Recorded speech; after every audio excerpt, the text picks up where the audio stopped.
ఆత్మ సంగం చెప్తారన్నమాట. చెవిగల వాడు వినగాక. ప్రభు నా ప్రభుతో సెలవిచ్చిన వాక్కు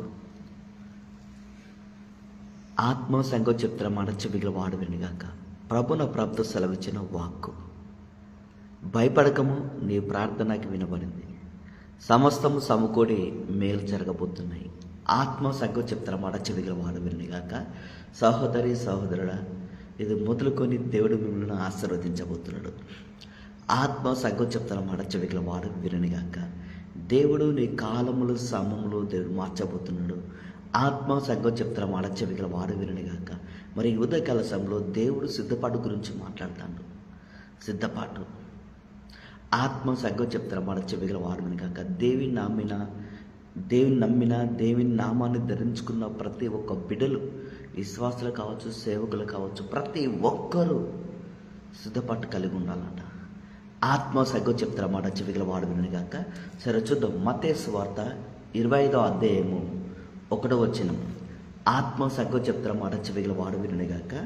ప్రభు నా ప్రభుతో సెలవిచ్చిన వాక్కు మత్తయి సువార్త 25వ అధ్యాయం 1వ వచనం. పరలోక రాజ్యము తమ దివిటీలు పట్టుకొని పెళ్ళ కుమారుని ఎదుర్కొనుటకు బయలుదేరిన 10 మంది కన్యకలను పోలి ఉన్నది. ఆత్మ సంగం చెప్తారన్నమాట. చెవిగల వాడు వినగాక. పరలోక రాజ్యము తమ దివిటీలను పట్టుకొని పెళ్లి కుమారుని ఎదుర్కొనుటకు బయలుదేరిన 10 మంది కన్యకలు పోలి ఉన్నదట. అంటే కన్యకలతో పోలుస్తాండి ఇక్కడ. అంటే నిర్దోషమైన సంఘ, అంటే కన్యక లాంటి నిర్దోషమైన సంఘముగా, నిర్దోషమైన కన్యకగా దేవుడు చూపించాలని చూస్తున్న సంఘాన్ని ఈ లోకంలో. నేను మీకు వెలుగు, కానీ ఆ వెలుగు లోకానికి వెలుగట. దేవుడు చెప్తాను, ఈ రోజున నువ్వు లోకానికి వెలుగు. ఆత్మ సంగం చెప్తారన్నమాట. చెవిగల వాడు వినగాక. సహోదరి సహోదరుడా, ఈ రోజున నీ ఆత్మ జీవితంలో ఎక్కడ కృంగిపోయినావో, ఎక్కడ విలువేయబడుతున్నావు, ఎక్కడ అవమానపరచబడుతున్నావు, ఎక్కడ నిందించబడుతున్నావో తెలియదు. కానీ దేవుడు చెప్తాను, ఈ రోజున ఆత్మ సంగం చెప్తారన్నమాట. చెవిగల వాడు వినగాక. పరలోక రాజ్యము తమ దివిటిలు పట్టుకొని పెళ్లి కుమార్ని ఎదుర్కొనుటకు 10 మంది కన్యకలు పోలేదు. అంటే దివిటిలు పట్టుకొని, దివిటిలు అంటే దీపం. ఆత్మ నువ్వెంత ఫలిస్తే, ఎంత ఎదుగుతే, వాక్యం చదివినా, ప్రార్థించినా, విశ్వాసం కలిగి ఉన్నా, వాక్యం చదివినా, ప్రార్థించినా, విశ్వాసం కలిగినా, మందిరానికి వెళ్ళినా, ఇవంతా ఒక ఎత్తు. నువ్వు ఫలించడం ఒక ఎత్తు. ఆత్మ సంగ ఎందుకంటే ప్రియుడా, నీ ఆత్మ వర్ధిల్లుచున్న ప్రకారం అన్ని విషయంలో వర్ధిల్లాలి. ఆత్మ సంగం చెప్తారన్నమాట. చెవిగల వాడు వినగాక. ప్రభు నా ప్రభుతో సెలవిచ్చిన వాక్కు పరలోక రాజ్యము తమ దివిటిలు పట్టుకొని, పరలోక రాజ్యానికి వెళ్ళాలంటే నీ దీపము వెలగాలి. అదే యేసు ప్రభుల వారు ఏమంటారంటే, దీపం ముట్టించు కొంచెం కింద పెట్టాను, అనేకులకు వెలుగొస్తాటి పెడతారంటాడు దేవుడు. అక్కడ అనేకులకు వెలుగొస్తాటి పెడతారట. అంటే నువ్వు ఫలించిన గుణములు, ఫలములు దేవుడు లోకానికి చూపిస్తాడట. అదే పౌలు భక్తుడు అంటాడు, దేవుని యొక్క గుణాదేశంలో పొందుకొని ప్రచురం చేయండి. అంటే దేవుని యొక్క గుణాదేశంలో సంఘం పొందుకొని అది లోకానికి చూపిస్తే ఈ అన్ని జనులంతా దేవుని నమ్మని ప్రతి ఒక్క బిడ్డలు, ఈ దేవుడు ఇంత గొప్ప దేవుడా, ఆయన ప్రేమ, దయ, వాత్సల్యత, కనికరము. ఒక సహోదరి తప్పు చేసినప్పుడు, వ్యభిచారం చేసి పట్టబడ్డప్పుడు అనేకులు రాళ్ళు తీసుకొని రువ్వుతుండగా యేసు ప్రభుల వారు వచ్చి ఒక్కొక్క మాట అంటాడు, నేల మీద రాత రాసి, చేయితో రాత రాసి, మీలో తప్పు చేయని వాడు ఉంటే ఈ బిడ్డ మీద రాయి వేయండి అన్నప్పుడు అందరు వెనకే పోతారు. అప్పుడు వాళ్ళు అంటారు, అమ్మ వీళ్ళు ఎక్కడంటే అందరు వెళ్ళిపోయారు, నేను క్షమించిన పో అంటాడు. ఆత్మ సంగతి ఆయనకు ఒక గుణము, ఆయనకు ప్రేమ వెల్లడి కావాలన్నట. ఆత్మ అదే దావీదు అంటాడు, మరణ పడక మీద ఉన్నప్పుడు, నేను గోతులకు వెళ్తే ఈ గోతి వల్ల నీకు ఏ ఉపయోగము, ఈ మట్టి వల్ల నీకు ఏ ఉపయోగము, నీ బలము, శౌర్యము, కార్యములు, నీ ప్రేమ, నీ సాక్ష్యము, నువ్వు చేసే అద్భుతములు ఎవరు వివరిస్తారయ్యా? నీ బలాన్ని ఎవరు వివరిస్తారు? నీ ప్రేమను ఎవరు పంచుతారు? నీ సాక్ష్యం ఎవరు చెప్తారు అని దావీదు అంటాడు. ఇగో నన్ను ఈ మరణ పడక నుంచి లేపు, ఇగో నేను ప్రకటిస్తానయ్యా అంటాడు. నీ గుణములు, నీ ప్రేమను నేను వెల్లడిపరుస్తాను. ఆత్మ సంగం చెప్తారన్నమాట. చెవిగల వాడు వినగాక. ప్రభుతో సెలవిచ్చిన వాక్కు దేవిని నమ్మిన ప్రతి ఒక్క బిడ్డలకు స్వస్థపోవడమే, స్వస్థ పొందుకోవడము, ఆత్మలు పొందుకోవడం, కష్టపోవడమే కాదు, దేవిని నమ్మిన ప్రతి ఒక్కరూ దివిటి వలె ఎలగాలని దేవుడు కోరుకుంటాడు. అంటే దివిటి పరలోక రాజ్యానికి నీకు మొదలు ఒక సూచన ఏం పెట్టిండు, దివిటి వలె ఎదగాలట. ఆత్మ సంగతి చెప్తా. అందుకే కొంచెం కింద దీపం ముట్టించి కొంచెం కింద పెట్టము, అనేకులు వెలుగుస్తాడట. ఈ రోజున నువ్వెంత గొప్పగా, అంటే ఇక్కడ ఏమంటాడు, నువ్వు ఫలించిన ప్రతి ఫలము, ప్రతి క్రియలు దేవుడు సమాజానికి చూపించబోతున్నాడు. మీరు లోకానికి వెలుగు. ఆత్మ సంగతి చెప్తున్న మాట చెవిగలవాడు విన్నగాక. అందుకంటాడు, పరలోక రాజ్యము తమ దీవిటిలు పట్టుకొని పెళ్లి కుమార్ని ఎదుర్కొండకు బయలుదేరిన 10 మంది కన్యకలు పోలి ఉన్నది. వీరిలో 5 బుద్ధి లేని వారు, 5 బుద్ధి గలవారు. బుద్ధి లేని వారు తమ దివిటిలు పట్టుకొని తమతో కూడా నూనె తీసుకొని పోలేదు. దివిటిలు పట్టుకొని తమతో కూడా నూనె తీసుకుపోనలేదంటే వాళ్ళకి సిద్ధపట్టలేదు. వాళ్ళ విశ్వాసలే, సేవకులే, దేవి నమ్మిన బిడ్డలే. నమ్మినంటే నమ్మినాం, కానీ వాళ్ళు ఫలము లేదు. ఖాళీ దివిటిలు పట్టుకున్నాక నూనె లేదు, ఎలా వెలుగుతుంది? ఆత్మ సంగతి చెప్పుడు క్యాండిల్ ఉండదు, అగ్గిపెట్ట ఉండదు, ఎలా ముట్టేస్తావు? అంటే దేవుడేం కోరుకుంటుందంటే, నేను నిన్ను భూమి మీదకి ఒక ఉద్దేశంతో తీసుకొచ్చిన, ఆ ఉద్దేశం నేను సఫలపరుస్తాను. సఫలపరచడమే కాదు, నువ్వు వెలగాలి. ఇప్పుడు చూడండి, వరం ఉంటే నువ్వు వరంలో ఫలించిన అనుకో, దేవుడు ఇంత గొప్ప దేవుడాన్ని ఇక్కడి నుంచి చూపించవచ్చు. నిన్న నేడు ఏకరీతిగా ఉన్న దేవుడాన్ని వరము ద్వారా అనేకలు చూపించవచ్చు. అదే ఫలమైతే, ఆ వరంతో ఫలంలో ఫలిస్తే నువ్వే కాదు పరలోక రాజ్యానికి పోవడానికి అనేకులు తీసుకెళ్తావట. అనేకులను దివిటి వాళ్ళని వెలిగించి ఆ వెలుగు నువ్వు తండ్రి ఎదుగు తీసుకెళ్తావట. ఆత్మ సంగతి చెప్తున్న మాట చెవిగల వాడు వినని గాక. ప్రభు నా ప్రభుతో సెలవిచ్చిన వాక్కు ఈ రోజున నువ్వు దివిటి వల్ల వెలగాలని కోరుకుంటాను. నీ కుటుంబంలో వెలగాలి, గల్లీలో వెలగాలి, ఆ ప్రపంచ దేశంలో వెలగాలి. అందుకంటే ఈ రోజున మీరు లోకానికి వెలుగు. ఆ వెలుగు చీకటి నువ్వు ప్రకాశించుచున్నది, చీకటి దాన్ని గ్రహింపకుంటే నువ్వు ఒక డిప్రెషన్లో పడిపోతున్నావు. ఏం చేయాలో అర్థం కాని సిచ్యువేషన్లో ఉన్నావు. ఎటువైనా తరమబడుతున్నావు, ఎటువైనా ఇరికింపబడవు, ఎటువైనా గాయపరచబడుతున్నావు, నిందించబడుతున్నావు. ఇక బయటకు వస్తారా రాలేని అనుకున్నావు, ఒక డిప్రెషన్లో పడిపోతున్నావు, మానసికంగా నలిగిపోతున్నావు. చెప్పుకునే బాధ, చెప్పిన సమస్య. అందుకే దేవుడు చెప్తాను ఈ రోజున, ఆత్మ సంగతి చెప్తారా మాట చెవిగల వాడు విననుగాక. ప్రభు నా ప్రభుతో సెలవిచ్చిన వాక్కు. అందుకే ఇక్కడ ఏమంటుండండి దేవుడు చెప్తాను, పరలోక రాజ్యం తమ దీవిటిలు పట్టుకొని పెళ్లి కుమార్ని ఎదుర్కొన్నకు. అంటే పరలోక రాజ్యము తమ దీవిటిలు పట్టుకొని పెళ్లి కుమార్ని ఎదుర్కోవాలట. అంటే ఆయన రాకడ కొరకు నువ్వు సిద్ధపడాలి. ఆత్మ సంగతి చెప్తారా మన చెవిగల వాడు ఇంకా ఇప్పటి నుంచి నువ్వు సిద్ధపడాలట. భార్యాభర్తల మీద ఐక్యత కలిగి ఉండాలి, పిల్లల మీద ఐక్యత కలిగి ఉండాలి. ఆత్మ సంగతి చెప్తారా మాట చెవిగల వాడు వినగాక. నీ బలము ఫలించాలట. నువ్వు పరలోక రాజ్యము తమ దీవిటిలు పట్టుకొని పెళ్లి కుమార్ని ఎదుర్కొన్నకు బయలుదేరిన 10 మంది కన్యకలు పోలి ఉన్నది. వీరిలో 5 బుద్ధి లేని వారు. దేవుడు తెలుసు, విశ్వాసం అన్నీ తెలుసు, వరము ఫలాలు తెలుసు, కానీ వాళ్ళు పొందుకోలేరు. ఆత్మ సంగతి చెప్తారు మాట చెవిగల వాడు విననిగాక. బుద్ధి లేని వారు, వీరిలో 5 బుద్ధి లేని వారు, 5 బుద్ధి గలవారు.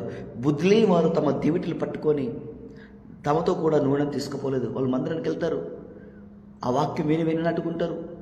విన్న వాక్యాన్ని గ్రహించి నా జీవితంలో ఫలించాలి, నేను వెలగాలి, నీ అన్ని రంగులో ఫలించాలి అని వాళ్ళకు ఒక అవగాహన ఉండదని చెప్తాను. అక్కడ ఆత్మ సంగతి చెప్తారమ్మ, నామకార్థంగా ఉండిపోతారు, పండుగ క్రైస్తవులకు ఉండిపోతారు. దేవి నమ్మిన దేవిని నామం ధరించిన ప్రతి ఒక్క బిడ్డలు, విశ్వాసులకు కావచ్చు, సేవకులు కావచ్చు, ప్రతి ఒక్కరికి దేవుడు చెప్తాడు ఈ రోజున తమ దివిటిలు పట్టుకొని పెళ్లి కుమార్ని ఎదుర్కొను. అంటే పరలోక రాజ్యం అట తమ దివిటిలు పట్టుకొని వెలగాలట. పెళ్లి కుమార్ని ఎదుర్కోవాలి. దివిటి అంటే ఇక్కడ ఏమంటాడు, తమ దివిటిలు పట్టుకొని పెళ్లి కుమార్ని ఎదుర్కొంటూ బయలుదేరాలట. అందుకే వాక్యం ద్వారా ప్రార్థించాలి, నిరీక్షణ కలిగి ఉండాలి, వేచి ఉండాలి. ప్రియుడాన్ని ఆత్మ వృద్ధులు వచ్చిన ప్రకారం ఈ అంత్యదినములో చెప్తాను, సృష్టిని శాసించగలిగిన యేసు నామము, అదే నామం ధరించుకున్న నువ్వు యూదా గోత్ర సింహం లెక్క ధైర్యంగా ఉండాలని చదివిస్తాను. ఈరోజు మీ అందరి మీద నీతి సూర్యుడు ఉదయించుచున్నాడు.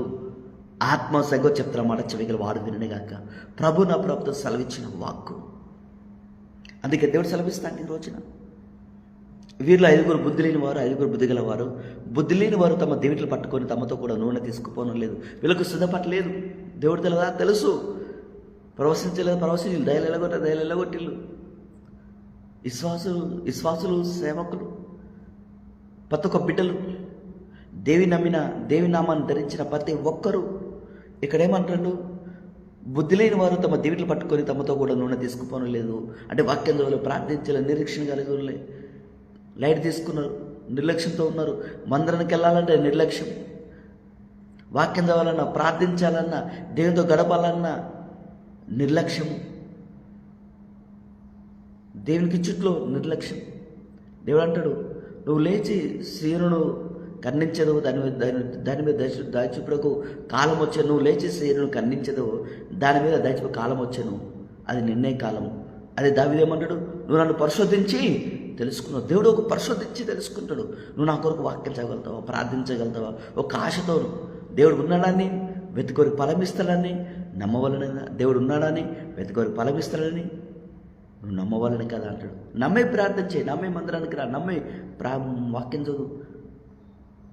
ఆత్మ సంగతి చెప్తారు మాట చెవికల వాడు విని కాక.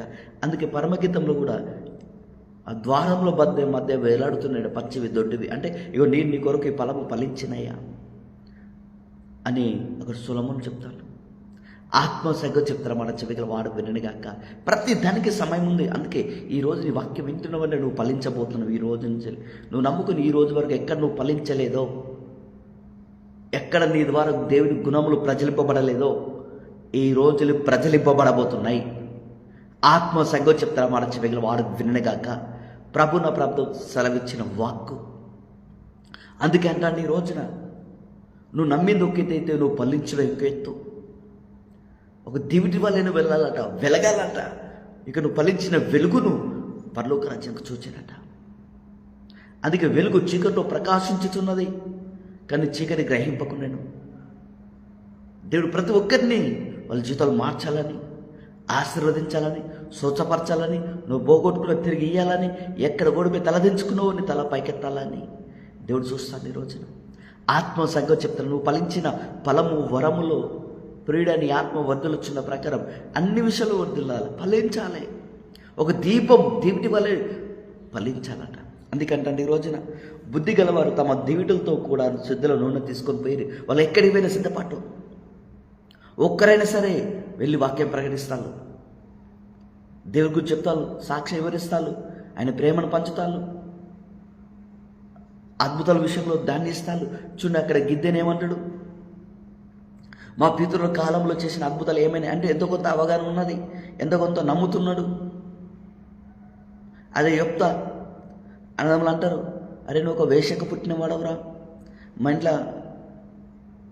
ఇంట్లో స్వాస్థ్యం లేదు, నీకే చిల్లిగా రాదు, ఆస్తి రాదు, ఏది రాదు అని వేలవేసి తునకరించి అవమానపరిచి మెడపెట్టి బయటికి వెళ్తారు. మరి చెప్తా దేవుని ఆధారపడ్డాడు, దేవునితో సావాసం ఉన్నది. అదే దేవుడు ఈ అన్నములు అయితే గంటేషిల్లో అదే అన్నముల ద్వారా దేవుడు మళ్ళీ తీసుకొచ్చి అదే కూర్చుని పెడతాడు. మరి ఈ రోజున నీకు దేవునితో సావాసం ఉందా? దేవుని కొరకు ఎదురు చూస్తున్నావా? దేవుని యందు వేచి ఉంటున్నావా? దేవునితో నువ్వు సావాసం కలిగి ఉన్నావా? దేవుని ఆధారపడుతున్నావా? నీది దేవుడు నాకు ఇది చేస్తానని నువ్వు నమ్ముతున్నావా? ఈ రోజున దేవుడు నీకు సమస్తము సమకూడి మేలు జరగబోతున్నాయి అంటాడు. ఈ రోజున నీ బంధువులు, నీ స్నేహితులు, నీ రక్త సంబంధులు, నీ ఇంటివారు, పక్కింటి వారు, శత్రువు ఏ రూపంగా నేను ఇబ్బంది పెట్టాలని చూసినా అది దేవుడికి మంచిగా సమస్తము సమకూడి మేలు జరగబోతున్నాయి అంటాను. అందుకే నీకు వెలుగు వచ్చుకున్నది, లెమ్ము తేజరిల్లుము అని దేవుడు చెప్తాను. ఈ రోజున తేజరిల్లుము. ఆత్మ సంగతి చెప్తాను మాట చెవికల వాడు వినగాక. ప్రభు నా ప్రభుతో సెలవిచ్చిన వాక్కు. అందుకంటారు ఈ రోజున అంటే ఇక బుద్ధి లేని వారు తమ దివిట్లు పట్టుకొని తమతో పాటు కూడా ఏం తీసుకుపోలే? నూనె తీసుకుపోలే. వీళ్ళకు సిద్ధపట్టలేదు. బుద్ధి గలవారు తమ దివిటితో కూడా సిద్ధలో నూనె తీసుకొని పోయేది. పెళ్లి కుమారుడు ఆలస్యం చేయగా వారందరు కొనికి నిద్రించుచుండేది. నిర్లక్ష్యమనే నిద్ర, సోమర్తనం. దేవుడు ఏదైనా చెప్తే దాని విషయంలో ఎత్తిపట్టి అడగం. దేవుడు చెప్పిన మాట రాసుకొని ఎత్తిపట్టి అడగం. ఒక ఆశతో మందిరానికి వెళ్ళం, దేవుని కొరకు ఫలించం. మనకు ఈ సమాజంలో తేడా ఏం లేదు. ఆత్మ సంఘం చెప్తున్న మాట చెవిగల వారు విననిగాక. పెళ్లి కుమారుడు ఆలస్యం చేయగా వారికి అందరికీ ఏమైంది? కొనుక్కుంది అంటే నిద్రించలేదు, లైట్ తీసుకున్నారు, కాంప్రమైజ్ కాలే, దేని వైపు తిరగలే, దేని కొరకు కనిపెట్టలే. ఒకప్పుడు యోబు సమస్తం కోల్పోయినప్పుడు యోబు లాంటి రీతిమంతులు ఇవ్వలేని ఫస్ట్ స్టార్టింగ్లో ఉంటుంది. ఆ ఫలము పోగొట్టుకున్నా సరే మళ్ళా తిరిగి దేవుడు దర్శించినప్పుడు, అయ్యా నా నోటి మీద వేలేసుకుంటా ఇంకో మరి నోరెత్తి కూడా మాట్లాడాను, బుద్ధి వచ్చింది, జ్ఞానం వచ్చిందని పశ్చాత్తపడ్డప్పుడు రుణంతలు ఇచ్చిన యోబుకు. ఆత్మ సగం చెప్తున్న మాట చెవిగల వాడు వినగాక. ప్రభు నా ప్రాప్తం సెలవిచ్చిన వాక్కు. అందుకంటాడు, బుద్ధి గలవారు తమ దీవిటలతో కూడా సిద్ధల నూనె తీసుకొని పోయి, ఆ నూనె స్వస్థత, సమృద్ధి, నీ గిన్నె నిండి పొంగిపోయి ఏర్లై పారిపోవడం. వీళ్ళు అనేకులు స్వస్థపరిచిలు, ఆదరించిలు, బలపరిచిలు, మందిరం నడిపించిళ్ళు. రోగైనప్పుడు వెళ్ళి ప్రార్థించచ్చులు, శిరసలనప్పుడు అనేకుల కొరకు వీళ్ళు ప్రార్థించడం. ఆత్మ సంగతి చెప్తున్న మాట చెవిగల వారు కాక. పెళ్లి కుమారుడు ఆలస్యం చేయగా వారందరూ కొనికి నిద్రించుచుండిరి. ఈ ఆలస్యంలో నువ్వు సిద్ధపడి బిడ్డ, నువ్వు వెదుగు, నువ్వు ఫలించు అని దేవునితో మాట్లాడతాను. నీకు వరములు ఇచ్చిన, ఫలములు ఇచ్చిన, నువ్వు ఫలించు. ఆత్మ సంగతి చెప్తున్న మాట చెవిగల వాడు వినగాక. అందుకే అంటాడు 6వ వచనం మత్తయి సువార్త 25వ అధ్యాయం 6వ వచనం, మత్తయి సువార్త 25వ అధ్యాయం 6. అర్ధరాత్రి వేళ ఇదిగో పెళ్లి కుమారుడు అతను ఎదుర్కొని రాండి అని కేక వినబడను. అకస్మాత్తుగా ఆయన గడి ఎలా ఉంటుందో తెలియదు. ఒక దగ్గర చూస్తే ఆయన దొంగ వల వస్తాడు. దొంగ వల ఎవరికి? సిద్ధపడని వారికి, నమ్మని వారికి. అదే సిద్ధపడి దేవి నమ్మిన వారికి ఏంది? వెలుగు వలె వచ్చేస్తాడంట. అప్పుడు వెలుగు సంబంధి, చీకటి సంబంధి కాదు. ఆత్మ సంగతి చెప్తారా మాట చెవిగల వాడు వినగాక. అందుకే అంటాడు అర్ధరాత్రి వేళ ఎదుగో పెళ్లి కుమారుడు అతను ఎదుర్కొని రండి అని కేక విను. ఈ రోజున నీకు ఒక స్వరం వినబడుతుంది, మీరు సిద్ధపడండి, మీరు అన్ని రంగులు ఫలించండి. మీరు నన్ను ఏర్పరచుకోలేదు, నేనే మిమ్మల్ని ఏర్పరచుకున్నాను. మీరు ఫలించిన ఫలం నిలిచి ఉండడానికి ఏర్పరచుకున్నాను. నువ్వు భూమి మీద ఫలించిన ఫలము నిలిచి ఉండడానికి అంటే భూమి మీద ఫలించిన ఫలము పరలోక రాజ్యానికి తీసుకెళ్ళాలన్నమాట. అందుకే ఇక్కడ ఏమంటాడు? అర్ధరాత్రి వేళ ఇదిగో పెళ్లి కుమారుడు అతను ఎత్తుకొని రండి అంటే అర్ధరాత్రి వేళ. మరి ఈ రోజున దేవుడు సెలవిస్తాడు, ఉదయకాల సమయంలో నువ్వు ఫలము ఫలించు బిడ్డ, ఫలములో వరములో ఫలించు, ప్రేమలో ఫలించు, పరిశుధాత్మ గుణములో పరిశుధాత్మ ఫలములో నానా విధమైన ఫలములు, నానా విధమైన వరములో నువ్వు ఫలించు బిడ్డ అంటాండి. ఈ రోజున నువ్వు మార్చుకో, నీ జీవితాన్ని మార్చుకో, ఐక్యత కలిగి ఉండండి. ఇవాము ఘనమైనది. ఆత్మ సగం చెప్తారా మాట చెవిగల వాడు కాక. ఇగో కాడి పెట్టుకోండి, ఇగో నేను ఫలించాలయ్యా, నేను నా భార్య నా పిల్లలు నేను ఫలించాలి. ఎక్కడికి వెళ్ళినా ఈ కాడి పెట్టుకుంటా అనేకులు ఫలించాలని నేను చెప్తావు ప్రభా. ఇది ఎంతో గొప్ప దేవుడు. వినేమగల వారి ప్రాణాన్ని ఉజ్జింప చేస్తారంట. నువ్వు ఫలించాలని కోరుకుంటాను దేవుడు. ఆత్మ సంగం చెప్తారా మాట చెవిగల వాడు వినగాక. అందుకన్నా ఈ రోజున అర్ధరాత్రి వేళ ఇదిగో పెళ్లి కుమారుడు అతన్ని ఎదుర్కొని రాండి అని కేక వినబడను. అంటే ఇప్పుడు ఏమంటాను? నువ్వు సిద్ధపడు, దేవుని ఆశీర్వదించే కాలం మొదలవుతుంది. ఆత్మ సంగతి చెప్తారా మాట చెవిగల వాడు వినగాక. ఒక ఐశ్వర్యమే కాదు, ఒక ఆర్థిక పరంగా కాదు. నువ్వు ఆర్థిక పరంగా బ్లెస్ అయితే నువ్వు ఆశీర్వాదాన్ని కాపాడుకోవాలంటే నీకు ఫలం ఉండాలి. ఆత్మ సంగతి చెప్తారా మాట. ఆ రోగిని స్వస్థపరచాలి. హాస్పిటల్ ఉన్నారా, వాళ్ళ కొరకు ప్రార్థించు. పడ్డారా ప్రార్థించు. కష్టాలు ఉన్నారా, బాధలు ఉన్నారా, ఇబ్బందులు ఉన్నారా, నువ్వు ప్రార్థించు. ఒకప్పుడు వీళ్ళు నన్ను విమర్శించు, వాళ్ళకి అలానే కావాలని అనొద్దు. నువ్వు ప్రార్థించమని సెలవిస్తాను. అందుకే యోన దేవుని చిత్తం తెలుసుకొని వీళ్ళు పాపాత్ములు, దేని మార్గం నేను వెళ్ళి చెప్తే వాళ్ళు పశ్చాత్తపడి దేని వైపు తిరిగి గుణపట్ట కట్టుకొని పశ్చాత్తపడితే దేవుడు వీళ్ళను మరి కీడు చేయక క్షమిస్తాడు, అలాగే విడిపిస్తాడని తెలుసుకొని వాళ్ళకి అలానే జరగాలని వెళ్ళిపోతున్నాడు. కానీ దేవుడు వదిలిపెట్టలేదు. ఒక సూర చెట్టు విషయంలో రాత్రి పుట్టి రాత్రి పెరిగి ఎండిపోయిందనే విషయంలో నువ్వు విచారణ పడుతున్నవే. నా నామం ఎరగని జనాలయ్యా, కుడి ఎడమలు ఎరగని జనాలు, వాళ్ళు నశించిపోతులు బిడ్డ. నాకు బాధ లేదా? నువ్వు వెళ్ళి చెప్పు నా మాట. నువ్వు దేవుడి కొరకు నువ్వు కదులుతాయి, దేవుడు నీ కొరకు కదులుతాడు. నువ్వు ఫలించాలని ప్రార్థిస్తే నువ్వు బాగా ఫలింప చేస్తాడు దేవుడు. మీరు బాగా ఫలించడం వలన నా తండ్రి మహిమపరచబడును.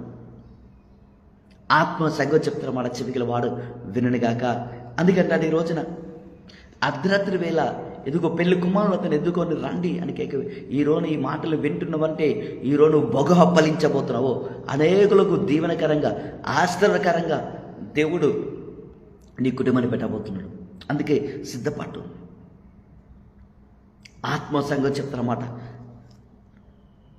చెవికల వాడు విన్నగాక. అప్పుడు 7వ వచనం, అప్పుడు కన్యకలందరూ లేచి తమ దివిటలను చక్కపరచరు, కానీ బుద్ధి లేని కన్యకలు తమ దివిటలు ఆరిపోవచ్చున్నవి గనక ఎంతో కొంత భక్తులు, ఎంతో కొంత విశ్వాసం, ఎంతో కొంత ఫలించిళ్ళు. విశ్వాసులు సేవకులే, వీళ్ళకి అభిషేకం ఉంది, దేవుడు తెలుసు, అన్నీ తెలుసు, కానీ దివిటలు ఆరిపోవచ్చున్నవట. సామర్థ్యం తగ్గిపోతుంది. పరలోక రాజ్యానికి ఎత్తబడే సామర్థ్యం లేదు. ఆత్మ సంగతి చెప్తున్న మాట చెవిగల వాడు వినగాక. దేవిని నమ్మినంత మాత్రం నీ పరలోక రాజ్యానికి పోతా అని అనుకోవద్దు. నేను ఫలించాలి అని అనుకోవాలట. ఆత్మ సంగతి చెప్తున్న మాట చెవిగల వాడుగా. ఒక్కరైనా సరే, ఒక్కరికి నువ్వు వాక్యం చెప్పాలని ఆతృత కలిగి ఉన్నావా? ఎంత ప్రయాణమైనా సరే ప్రయాణం చేయాలనుకుంటున్నావా? అయితే దేవుడు చెప్తాడు, ఒక అడుగు ముందుకేస్తే దేవుని కొరకు 10 అడుగులు ముందుకేయడానికి సిద్ధంగా ఉన్నాడట. నేను నీకు ముందుకు వెళ్ళొచ్చు మెట్టుకున్న స్థలాన్ని నీకు సరళం చేస్తారట. ఆత్మ సంగతి చెప్తారా మాట చెవిగల వాడు వినగాక.